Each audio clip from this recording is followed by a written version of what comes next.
Pride and Prejudice by Jane Austen. Chapter 6. The ladies of Longbourn soon waited on those of Netherfield. The visit was returned in due form.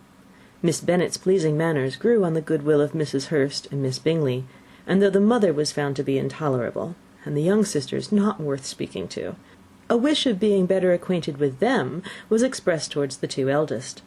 By Jane this attention was received with the greatest pleasure, but Elizabeth still saw superciliousness in their treatment of everybody, hardly excepting even her sister, and could not like them, though their kindness to Jane, such as it was, had a value as arising, in all probability, from the influence of their brother's admiration. It was generally evident whenever they met that he did admire her, and to her it was equally evident that Jane was yielding to the preference which she had begun to entertain for him from the first, and was in a way to be very much in love.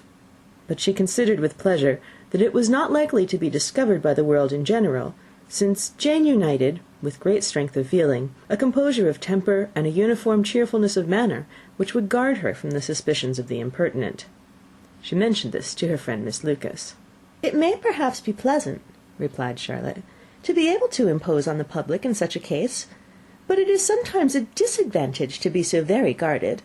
If a woman conceals her affection with the same skill from the object of it, she may lose the opportunity of fixing him, and it will then be but poor consolation to believe the world equally in the dark.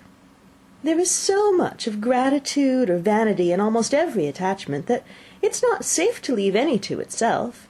We can all begin freely, a slight preference is natural enough, but there are few of us who have heart enough to be really in love without encouragement. In 9 cases out of 10, a woman had better show more affection than she feels. Bingley likes your sister undoubtedly, but he may never do more than like her if she does not help him on." "But she does help him on, as much as her nature will allow. If I can perceive her regard for him, he must be a simpleton indeed not to discover it too."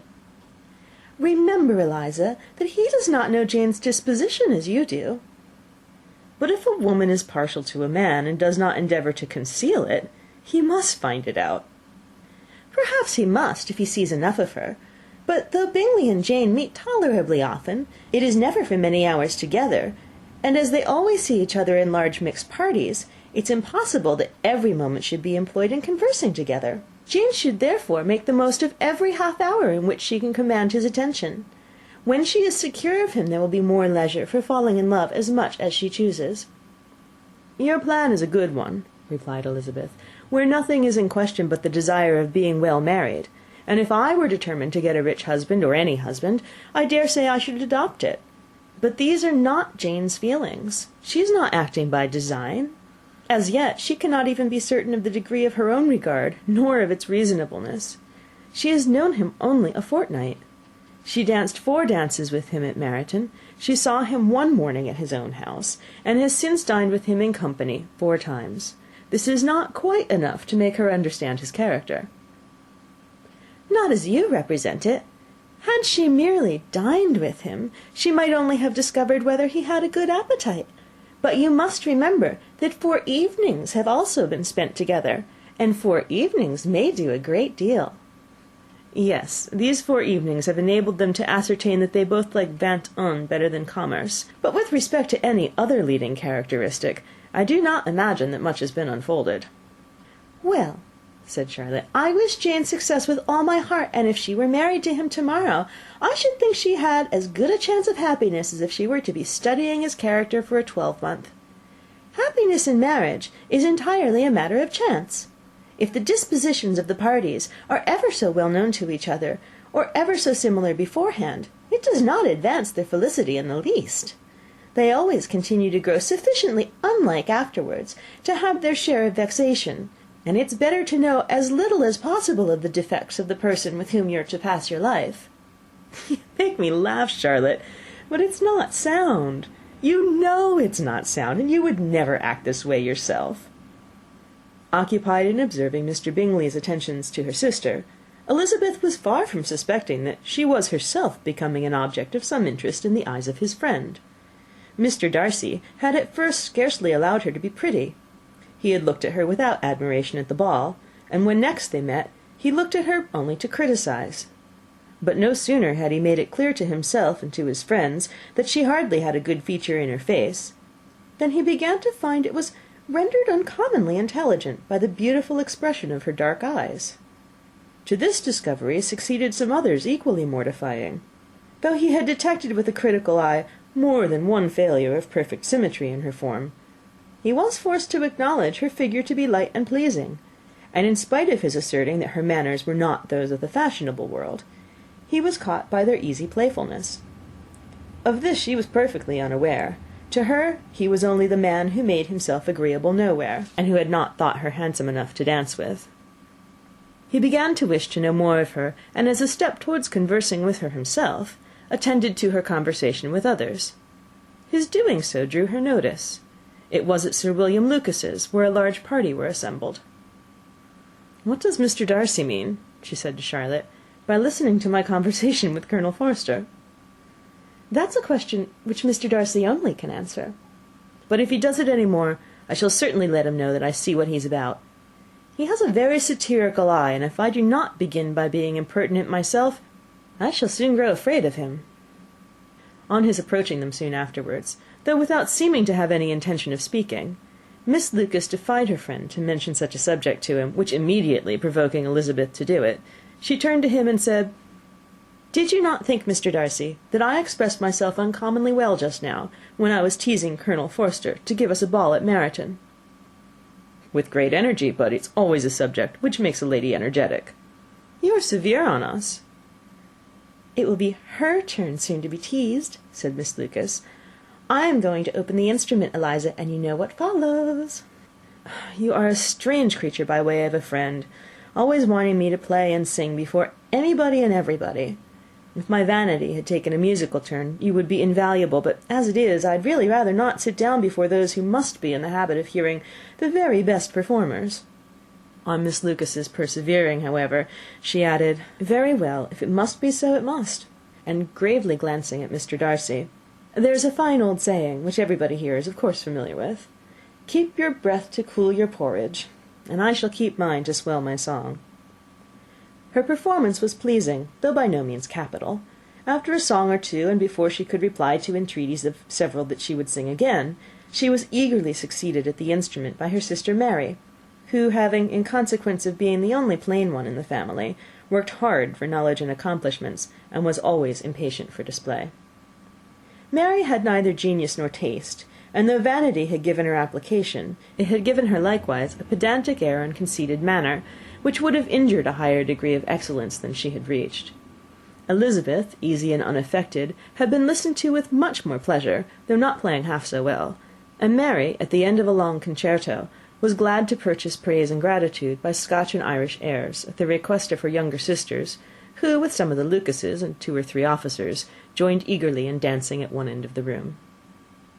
Mr. Darcy stood near them in silent indignation at such a mode of passing the evening, to the exclusion of all conversation, and was much too engrossed by his thoughts to perceive that Sir William Lucas was his neighbour, till Sir William thus began: "What a charming amusement for young people this is, Mr. Darcy! There's nothing like dancing, after all. I consider it as one of the first refinements of polished society." "Certainly, sir, and it has the advantage also of being in vogue amongst the less polished societies of the world. Every savage can dance." Sir William only smiled. "Your friend performs delightfully," he continued after a pause, on seeing Bingley join the group, "and I doubt not that you are an adept in the science yourself, Mr. Darcy." "You saw me dance at Meryton, I believe, sir?" "Yes, indeed, and received no inconsiderable pleasure from the sight. Do you often dance at St. James's?" "Never, sir." "Do you not think it would be a proper compliment to the place?" "It is a compliment which I never pay to any place, if I can avoid it." "You have a house in town, I conclude." Mr. Darcy bowed. "I had once some thought of fixing in town myself, for I am fond of superior society, but I did not feel quite certain that the air of London would agree with Lady Lucas." He paused in hopes of an answer, but his companion was not disposed to make any, and Elizabeth, at that instant, moving towards them, he was struck with the action of doing a very gallant thing, and called out to her, "My dear Miss Eliza, why are you not dancing? Mr. Darcy, you must allow me to present this young lady to you as a very desirable partner. You cannot refuse to dance, I am sure, when so much beauty is before you." And taking her hand, he would have given it to Mr. Darcy, who, though extremely surprised, was not unwilling to receive it, when she instantly drew back, and said with some discomposure to Sir William, "Indeed, sir, I have not the least intention of dancing. I entreat you not to suppose that I move this way in order to beg for a partner." Mr. Darcy, with grave propriety, requested to be allowed the honour of her hand, but in vain. Elizabeth was determined, nor did Sir William at all shake her purpose by his attempt at persuasion. "You excel so much in the dance, Miss Eliza, that it's cruel to deny me the happiness of seeing you, and though this gentleman dislikes the amusement in general, he can have no objection, I am sure, to oblige us for 1/2 hour." "Mr. Darcy is all politeness," said Elizabeth, smiling. "He is indeed, but considering the inducement, my dear Eliza, can we not wonder at his complaisance? For who would object to such a partner?" Elizabeth looked archly and turned away. Her resistance had not injured her with the gentleman, and he was thinking of her with some complacency, when thus accosted by Miss Bingley.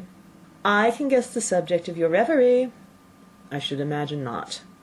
"You're considering how insupportable it would be to pass many evenings in this manner, in such society, and indeed I'm quite of your opinion.